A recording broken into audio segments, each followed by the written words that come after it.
Shenandoah River. Signal knob at the top there, slide down on the entire Union Army. And that is where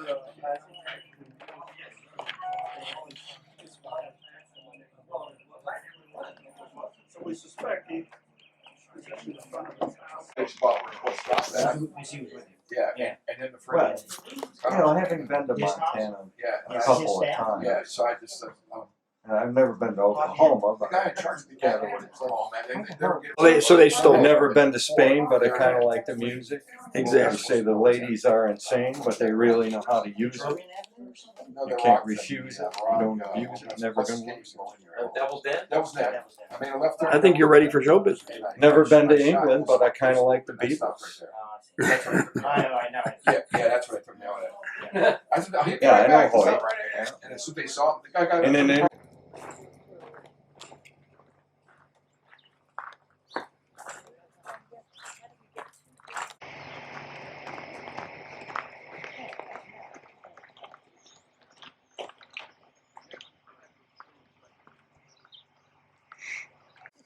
Ed's pointing out that where the cars are, you can see the cars, is the ridge that Hayes' troops had been broken, and were now fleeing in the direction towards us. We had a keen interest in this battlefield and this particular monument behind you, which we're going to see in a second, the 8th Vermont Monument. So back when you could do earmarks, he earmarked $2 million specifically to provide public access to the 8th Vermont Monument. But since we're a willing seller park, you can't force anybody to sell their land. And the man who owned that monument wasn't willing to sell. So what we used the funds for was to try to protect the view shed around the monument. The old property line between the man who owned the 8th Vermont Monument, a man named Mr. Radcliffe, and the person who owned this little farmette we're on is right here at this fence line. This is the property line. So this farm came up for sale first. It's called the Clater Farm, but that's not important because it's not an historic farm. That's the farmhouse and barn we just passed by. Those are post-Civil War, and our long-range plans are to tear them down. They're not historic, okay? So it includes this land behind you that we just walked on, also along the lane that led back to the road we were on. It also includes a strip of land down here to your left front, and it runs all the way down along Interstate 81 for quite a distance, which is incredible because what it does is it provides access for visitors to really see not just the 8th Vermont Monument, but long-range plans, or we're going to provide access to Thomas's entire front.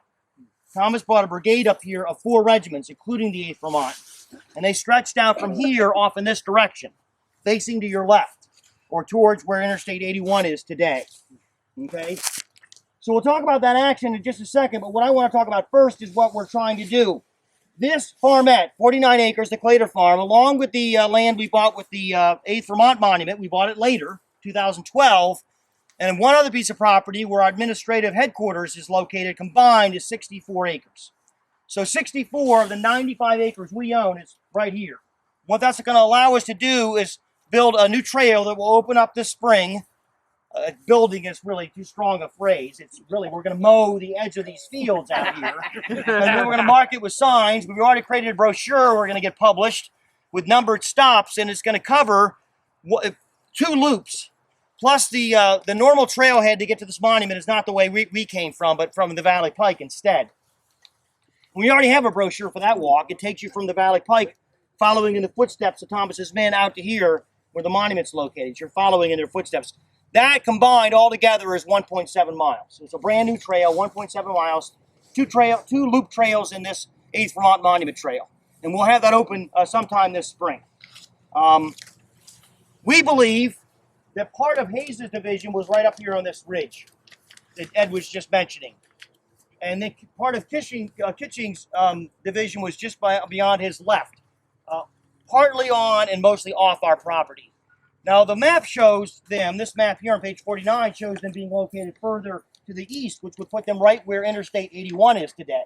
But if you look at most of the battle maps, what clearly is indicated on those historic maps is that Hayes' camp was located to the east on that plateau, unfortunately where Interstate 81 was constructed. And for those on my bus yesterday, I told you a quick story about how after they were constructing that every night, the crews would go out and pick up all the artifacts they found. That's his camp. But Hayes indicates that when he formed his battle line, he formed it on this side of his camp, which would put his battle line on our property. So I believe they actually did their fighting right out here, and that second loop trail is going to cover that. So when you come back next time, you'll be able to walk this whole trail, get the brochure and all the interpretation. And I'll talk more about that in a second. Due north. North is this way. This way. So you're generally right now facing south, a little southwest. Okay, north is that way. Because the Valley Pike, remember, runs southwest and northeast. Okay? While we walk to the monument itself and Question as you're going to those flowers down there, they're blue and they look like a bell, so are they a bluebell? Or are they something else? Nope, Because they're bluebells. they look different than Texas bluebells. I'm no expert botanist or naturalist, so I won't go and pretend to.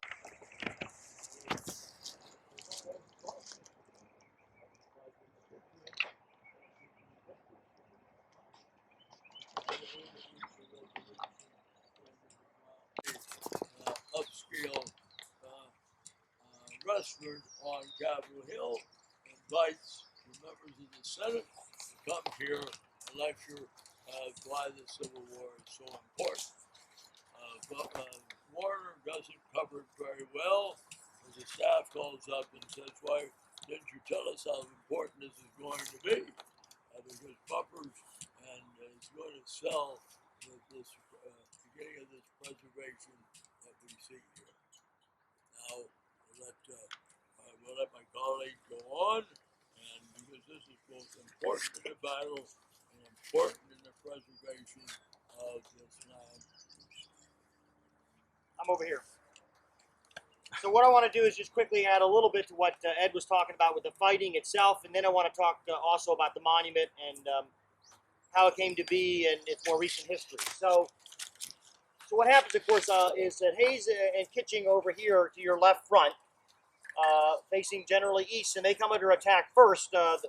Remember, too, if you look at your map here on 49, according to this map, that actually starts around 540. Of course, that's an estimate, but the point being, while they're coming under attack and that engagement starts, Thomas is coming up behind you and beginning to deploy his regiments out across here, and I'll talk about that in a second. So Hayes comes under attack first. Remember one thing, it's very foggy. It's now dawn and the light's growing, but it's still very foggy. I mentioned that yesterday. So when Hayes formed his battle line out here, he had time. He heard the fighting down to his south when Thoburg came under attack. He heard some picket firing as Gordon, his three divisions began to roll through his camps and his thin picket line out there. So he knew it was coming. And he formed his battle line and believed he was ready. He has a very short conversation with Kitching. Apparently the two rode up next to each other, and the conversation, I'll paraphrase it, was Kitching said something like, "I can hold my line if you can hold yours." And Hayes was quite upset by that because he thought he was being questioned. And he said, "Don't worry about my line. I'll hold." The two officers went back to their commands, and they're preparing, and all of a sudden, right out of that dense fog, the Confederate line just swamps them. The Union troops got off maybe a volley, and they didn't really stand a chance. Because, again, they're completely outnumbered, and despite the fact they're in battle line and ready, they just didn't have enough warning. And so they're very, very quickly overwhelmed, and they're going to be pushed back off this ridge and back towards the Valley Pike. As Ed said, Kitching goes down with a wound in his foot that will cost him his life I think it was over a week or two later. And then at one point, Hayes almost gets captured. His horse is shot, it collapses, he's pinned under it, he's somewhat dazed after hitting his head. His battle line is collapsing around him. In desperation and in a dazed condition, he pulls himself out from underneath his horse and scampers off the battlefield. But his division is essentially going to be, I wouldn't say destroyed, but it's completely disorganized.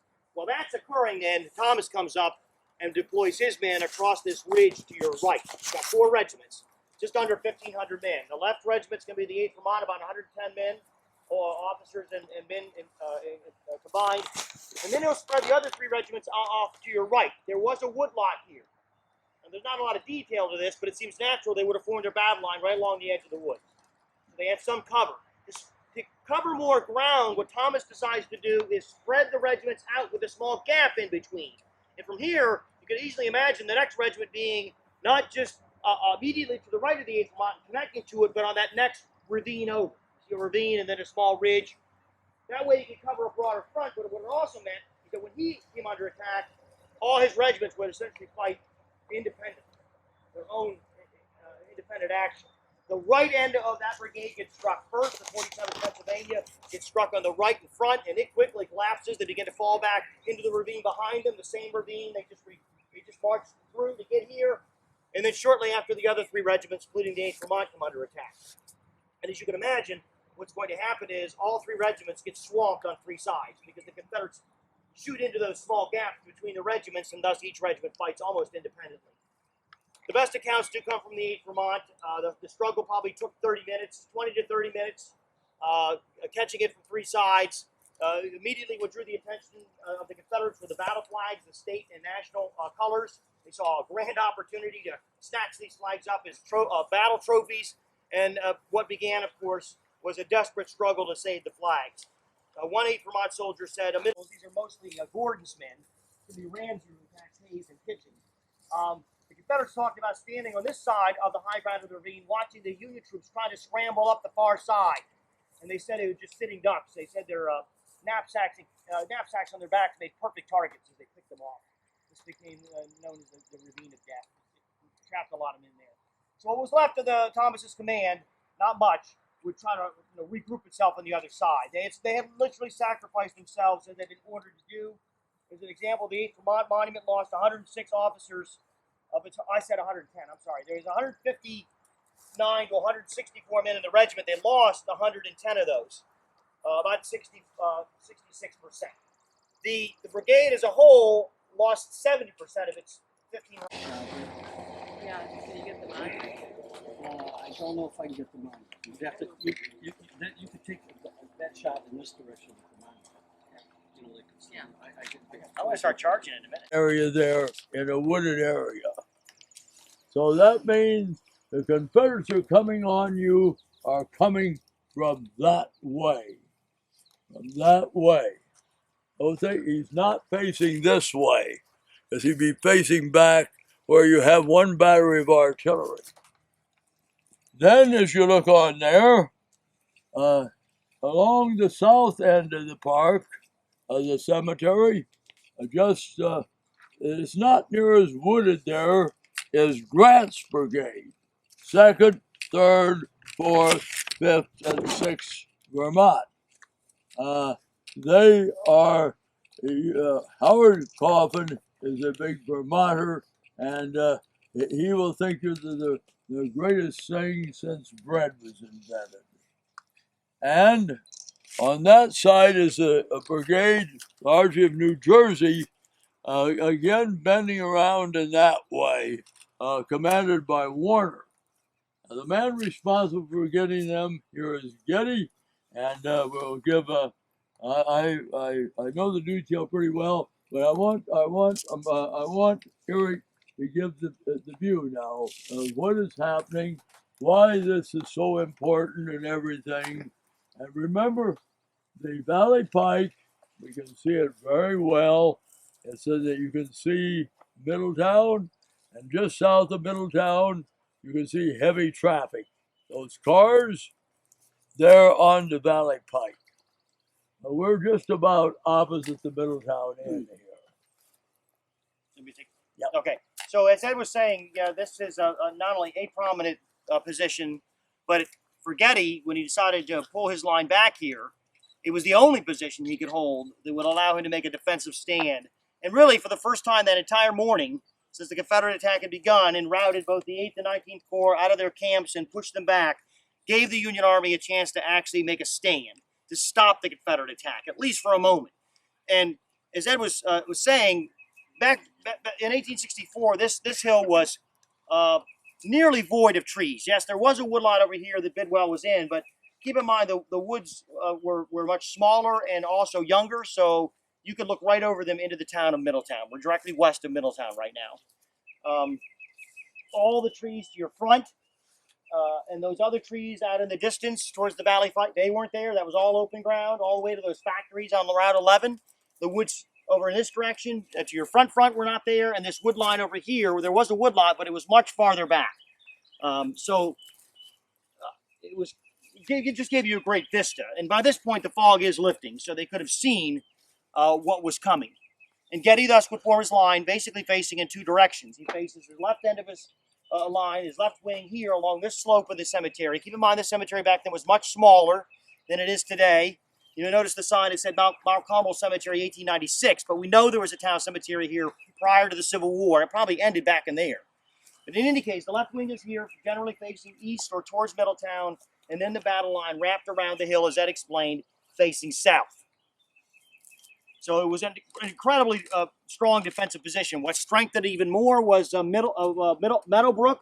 I mentioned on my bus, it's a stream we crossed, and on which the 6th Corps tried to make a stand during their initial fighting south of here. And Meadowbrook is a stream that really runs all the way through the heart of the battlefield, from south to north, and eventually drains into Cedar Creek, just southwest of Belle Grove. Here, Meadowbrook forms this low ground over to your left, and then it wraps around the south side of the hill, which means that the Confederates attacking it have to cross Meadowbrook first before they make up their way up the steep slope and into the teeth of Getty's Union line here. He's got 2,500 men.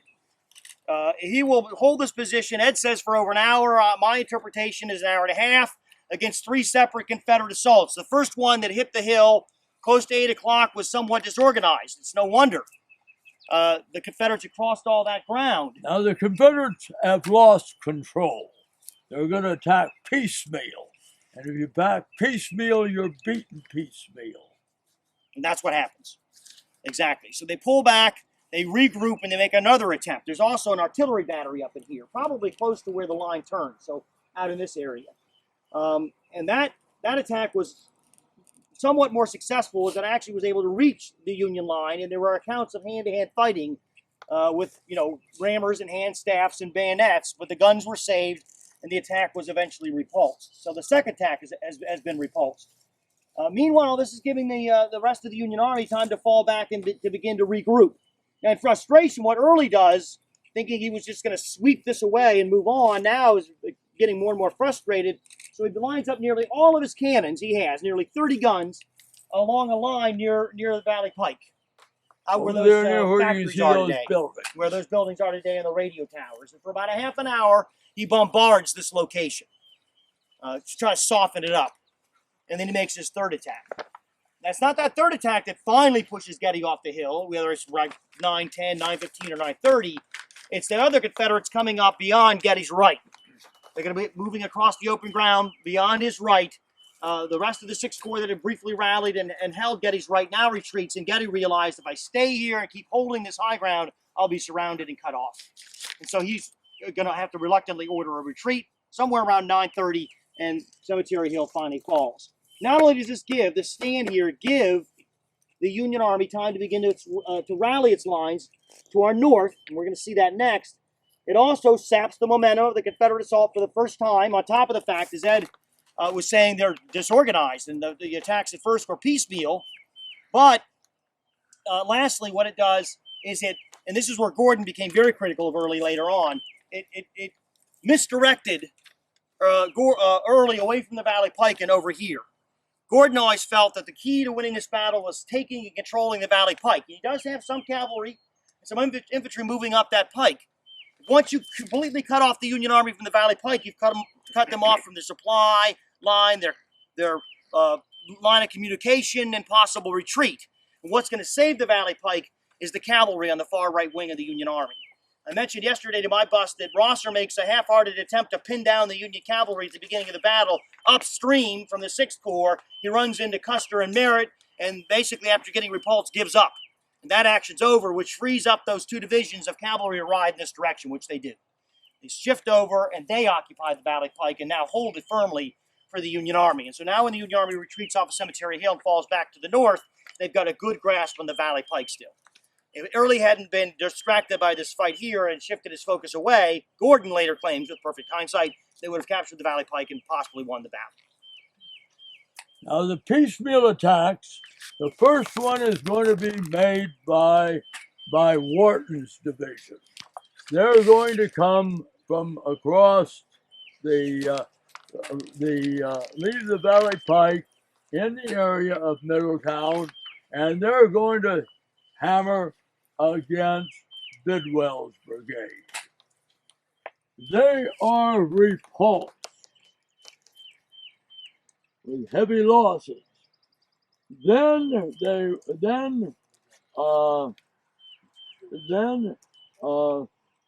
we will throw in Brian Grimes' brigade. Now, Wharton's entire division probably attacks, or not just part, but Wharton,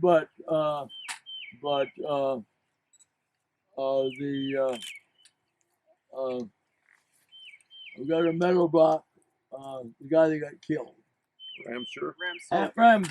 Ramser is going to make a piecemeal attack. Probably not really inseparable, except Wharton is shot his bolt when Brian Grimes attacks about where we see that Confederate flag. He is repulsed. Definitely a piecemeal attack. Then they will throw. Then the Confederates will decide they're going to commit men from Gordon's division, now led by Evans, and they will make another piecemeal attack. Then our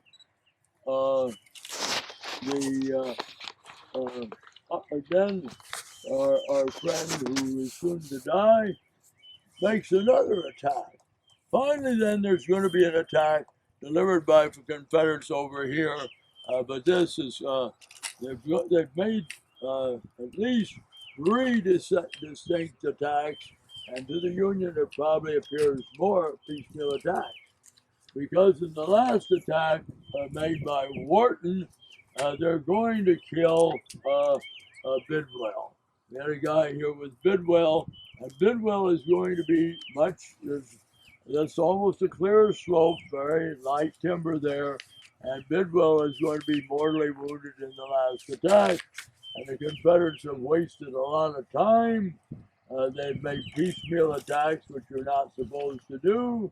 So if Gordon is in command over here, he's not only unhappy with what's going on, and of course, before they make the last attack, is when they mass 34 guns over there near where we can see the Valley Pike, probably right in that area where we see those industrial buildings. And before they make their final attack, they're going to saturate them with a bombardment for, as you saw, about 30 minutes to soften them up. And only then will they succeed in forcing Getty. So Getty has done a magnificent job. He's bought from at least an hour and a half. By the time the Confederates get reorganized and get their act together, he's really bought them about 3 hours' time by what he does here. And that, of course, the Confederates are going to then advance, and we're going to go up to their furthest advanced position, where they're going to halt, and then we can go into that long debate and make a brief stop there after we go by the mill and turn left. We got the information what it would cost to restore, and their interest in restoring the house failed. So we're going to go up here, and the Confederates are going to halt here. This is their furthest advance along this, defined by this road here. We're going to pause up here and look across the field to our front, and you've got open fields to our front. And the Confederates are going to halt here. And they're going to halt here from 10 o'clock they're still holding at 4 o'clock as early as planning to withdraw from this position, send his captured cannon off, but Sheridan has arrived, as we'll find out at our next pause, about 10:30, and he begins to prepare to counterattack. The important thing, if Sheridan did not arrive, I do not believe there would have been a Union counterattack. I do not think Wright, with his injury, with the psychologically blow that his army has received, would have attacked. Sheridan will take about from 10:30 to 4 o'clock to get the army reorganized and redeployed. And we will drive, this is where the Confederate left wing is when they halt. And here is where they're going to halt. And the next action here will be the Union counterattack that's going to start at 4 p.m. Now, the only Confederates that'll do any sizable resistance or fighting will be the men of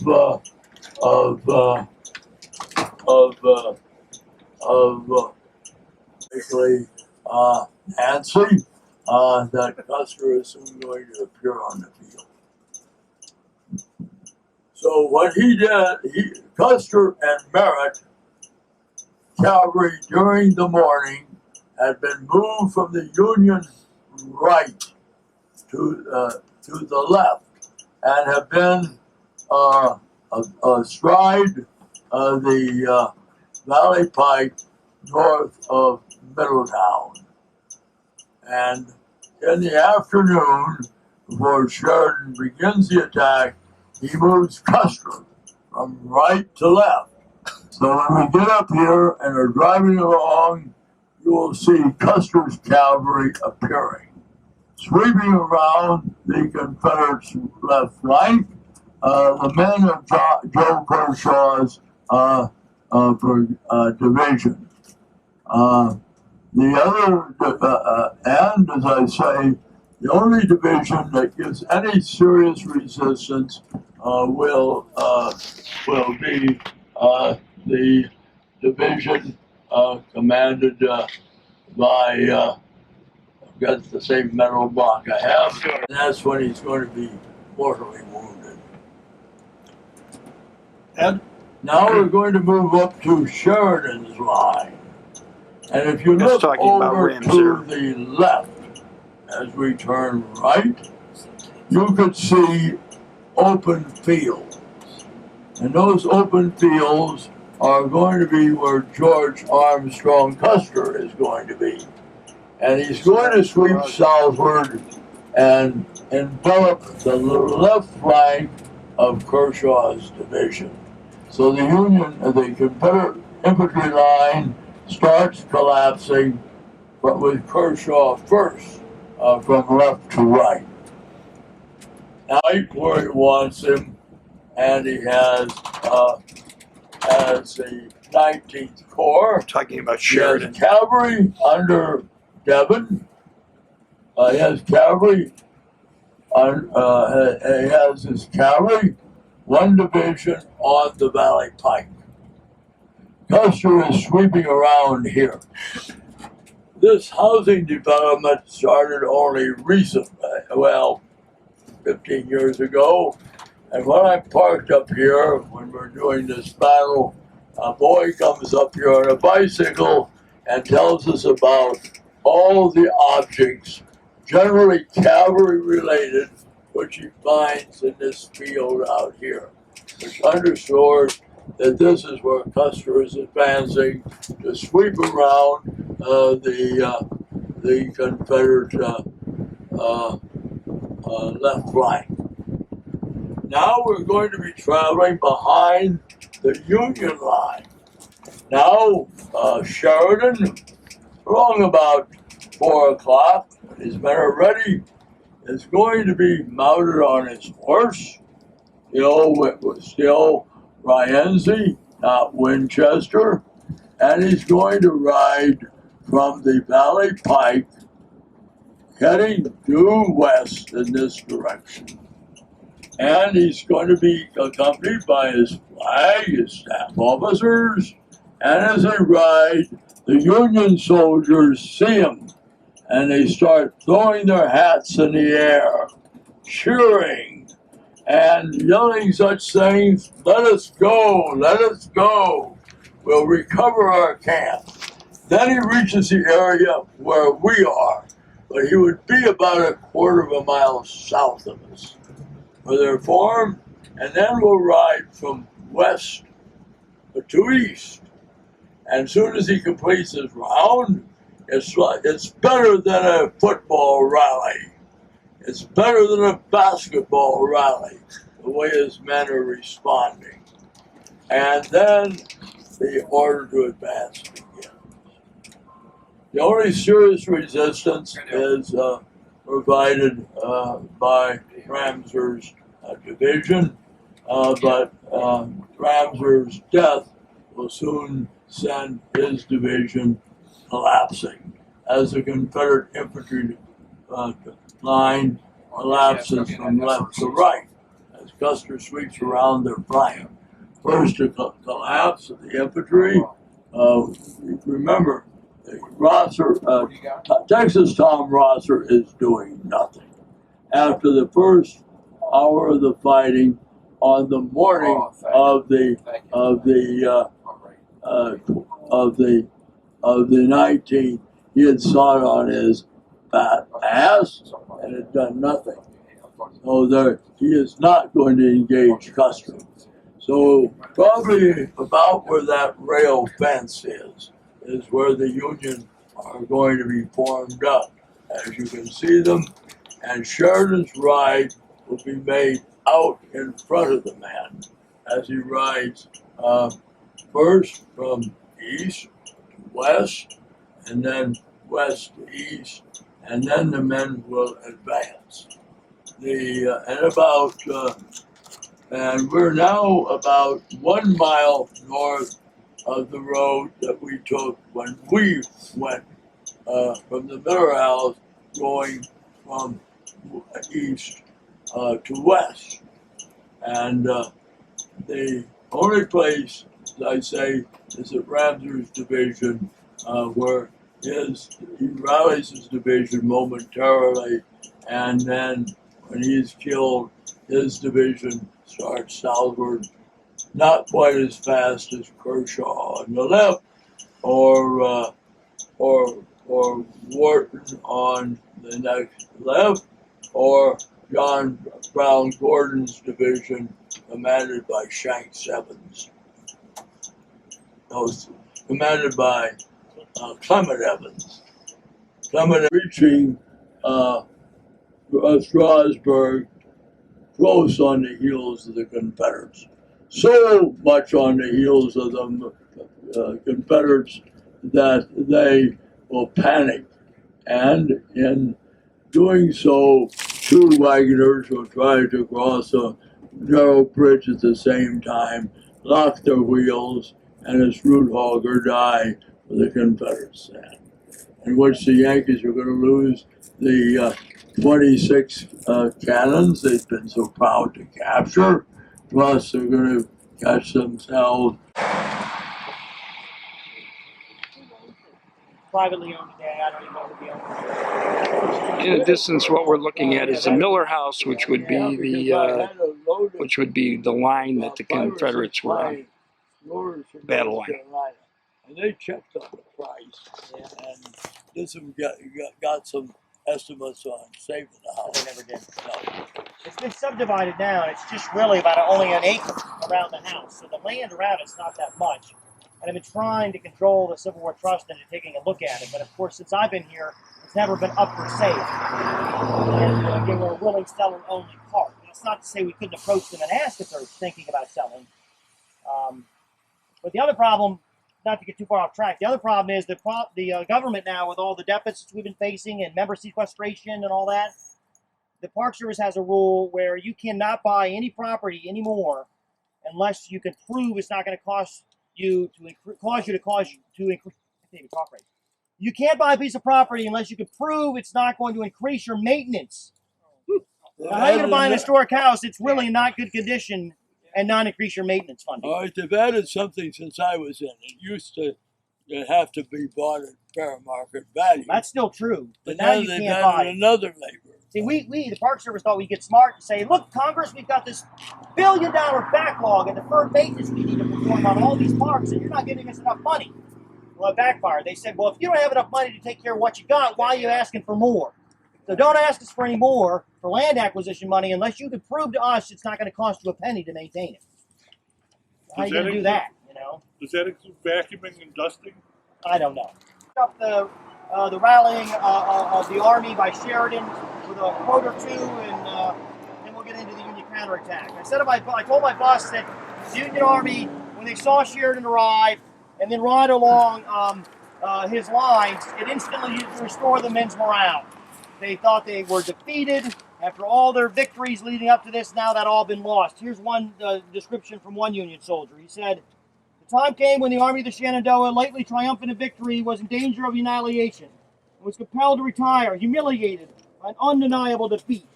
The Army was woefully shattered. Gloomily our men tramped across the fields, depressed in spirit, languid in body, hungry and thirsty. They feared that all their former victories had been rendered profitless by this one miserable defeat. They reflected what a crushing weight." I don't compete with trucks. "What a crushing weight the news of this battle must fall upon the North, and they trembled for the Union cause. 2.5 weeks later, you got an election coming up. This will go down as a defeat if Sheridan listens to his commanders and retreats off the battlefield. Now he rides along his lines, and instantly the men realize they can win this battle. Sheridan has returned." Let me just describe one quick quote. One guy said in the Union Army, when they saw Sheridan riding along their lines, "Our men sprang to their feet and cheered only as men under such circumstances can. Hope and confidence returned to abound. No longer did we merely hope the worst was over, that we could hold our ground till night, or at worst, make a good orderly retreat to Winchester. Now we all burned to attack the enemy, to drive him back, to retrieve our honor, and sleep in our old campgrounds that night. And every man knew that Sheridan would do it." Okay. Now Sheridan puts on a good show. As I say again, I like to compare him to you if you lived in an area that didn't have electricity, so you got it sticking your finger in the fuse plug. He is like a shot. He has charisma. He knows how to use his charisma. He knows how to inspire men. He knows how to use profanity at the right time. And he has, despite another Eric that we know, he has inspired this army. They believe in him. He's led them to victories. He is, if he now weighs, fortunately he still weighs about what he got out of West Point, about 120. He's not the 300-pound behemoth when he dies. So he's very active. So what does he do? He gets his colors, he gets his staff, and they're going to begin near the Valley Pike. And the orders have already gone out to prepare to advance. And he's going to ride from the extreme right of his army, near the Valley Pike, almost over to where we did the turn, which is in the area where the Confederate left is. And the men cheer. They throw their hats in the air. These are men who know that some of them are going to die if they counterattack. After building up, this would be better than the Buckeyes can do for Ohio State. This is much more than these football rallies they have, because they know that what they have given, what their friends have given, there's a chance to retrieve it. It would be, and he then does a reprise of it. He rides from the extreme right to the extreme left, so he plays it again. And you people who have been to games or things like that, it's much like at the Republican convention in Philadelphia in 1940, when the Wilkeites packed it and started chanting, "We want Wilkie! We want Wilkie!" He's a dark horse. He has almost no votes on the second ballot. Who do they, and as they start calling the roll of states, they switch to Wilkie. And Wilkie ends up being the Republican nomination. You don't understand the men having their enthusiasm generated by this cocky fellow. And so, as soon as he completes that second rise, the cannons will open fire and they will advance. And of course, their advance, except scattered points, will be very successful. Worse, he has been responsible for moving Custer from the extreme left, where he'd been moved from the extreme right early in the day, back to the extreme right.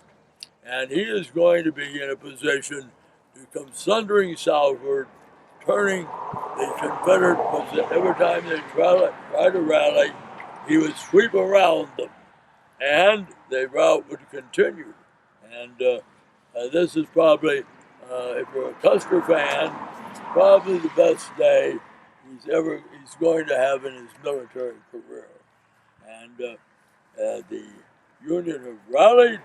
They're going to, the Confederates will lose every cannon they captured, every limber, every caisson that they've captured to the Yankees.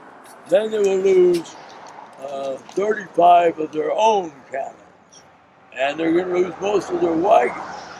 And if we rode up there and were out in front of Belle Grove, as there is a sketch and pictures, we would see at least 300 captured ambulances and wagons parked there. We would see, counting the guns that were recovered, we would see almost 50 cannons with the limbers and caissons and horses hitched to them, parked there in front of Belle Grove. And you see the Confederate pool of prisoners, which will total over 1,300 soon assembled. So you can't discount Sheridan on this day of battle. You might not like the son of a bitch, but you're going to love him at the end of that day. Now, the only thing I want to add to that is that literally, that's, as Ed described, Sheridan is going to pull out an incredible victory from the jaws of defeat. I mean, it seems to me almost everybody on the battlefield except for one man was thinking at 11 to 12 o'clock this battle was over. And the one man who didn't think it was the man who counted the most, and that's Sheridan. He tells his officers when to counterattack. He restores his men's morale, as Ed described, and then he's thus able to launch this counterattack that will eventually sweep the Confederate Army right off this field. I do want to say one thing about the fighting here along Miller Lane. If you look at the maps, by the way, page 56, you want to find out where you are. Here's the Valley Pike, so just point the Valley Pike. North is like in this direction, so you want to hold the map like this. If you see Ramseur, just follow that lane on down to where it intersects the Valley Pike, and that's where we are. So the men holding this part of the line would be Ramseur's division and beyond the Miller House. And the fighting in this area wasn't just a sweeping of the Confederate troops right off the field. They did stand their ground, despite their lack of numbers, despite their exhaustion. And the initial attack was, at first, repulsed. And some of the heaviest, bloodiest fighting of the battle occurs right along that lane. And that's the shame of it, because all that land is unprotected and ripe for development. In any case, as Ed described, eventually the Confederate left will crack, and then Custer sweeps in turns a retreat into a rout. I used several quotes during my evening program the other day where Early was describing the Confederate battle line simply falling apart once they heard they were flanked. And the Confederates, many of them later admitted it. And now they roll back and eventually end up all the way back at Fisher's Hill, where they had started that evening. Now, this is a hard sketch to see, but it's another James Taylor sketch. And I'll try to describe this to you so when you pass it around, you understand it. You need to kind of hold the sketch and face this direction. And if you do so, you're located about right here where this single tree is on this sketch. And you're looking in that direction. There's Signal Knob in the sketch over there. And this is the Miller House. Okay, so the artist is back there looking in our direction. This is the Confederate line, Union line attacking. That's not the entire Union line. It extended, again, way beyond the Miller House. There's the Confederate line in defense, and there's the edge of Middletown. So you're looking in this direction. It really gives you an idea of the breadth of the Union attack, and also, again, how open the ground was compared to today. Much more open. The last thing I want to point out is Ramseur. Ramseur's division, again, was on either side of the Miller House. And he was near that site where he was wounded. He had already had 2 horses shot out from under him. He's mounting his third in the middle of this Union counterattack. Some claim he was right at the Miller House. There's another account that says the Confederate line began to fall back to the next ridge. If you go down to that road where we drove on earlier to the Miller House, you go left, it dips and rises again. And that next ridge is where they say he got mortally wounded. The bullet went in and went through both his lungs, penetrated both lungs, mortally wounding him, and that's where they again put him on the wagon, and then tried to take him off the battlefield before he was captured, only to die at Belle Grove the next day. He's going to be captured a little bit north of Spangler's Mill. I pointed that out to my bus yesterday on the way through. Yeah. And probably 2 teamsters tried to drive their wagons across the bridge at the same time and locked their wheels. Since it was a narrow bridge, if they do that, the didn't take Confederates are not going to get anything on wheels across that bridge again. The bridge is simply too narrow, and then, of course, it quickly stacks up in a traffic jam behind it. Lastly, I'll just pass this around. This is the photograph of what the Valley Pike would have looked like at the time of the Civil War. This photograph right here was taken just north of Middletown, looking north. It's in the area where Sheridan would have arrived after his ride. Okay, and the Valley Pike looked very similar to this in 1864. You can pass that around. Where's the Valley Pike right now? Right here. We're standing on it. Next to it. This is the Valley Pike. Okay. We just drove down it. Park here. So when we drove down this road to park here, we were 30 in the morning. He's repulsed, and he withdraws, and he's sitting on his fat keister the rest of the day.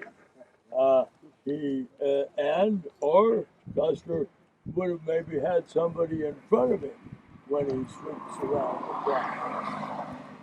Again, that's that misuse to the cavalry. And about 5,000, just under 5,000 Union casualties, so just under 9,000 total. Slightly less than 3rd Winchester, making it the second biggest and bloodiest battle in the Shenandoah Valley. Militarily, it's important because, of course, this ends really any substantial further Confederate military resistance in the Valley throughout the rest of the war.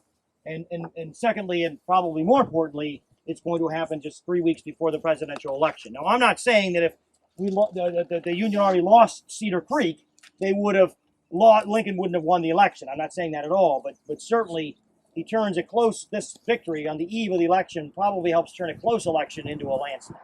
Because by the Electoral College, it's a landslide. And if it's a close election, they could just have tipped a little bit the other way. What would they do with large amounts of prisoners? Would you mention?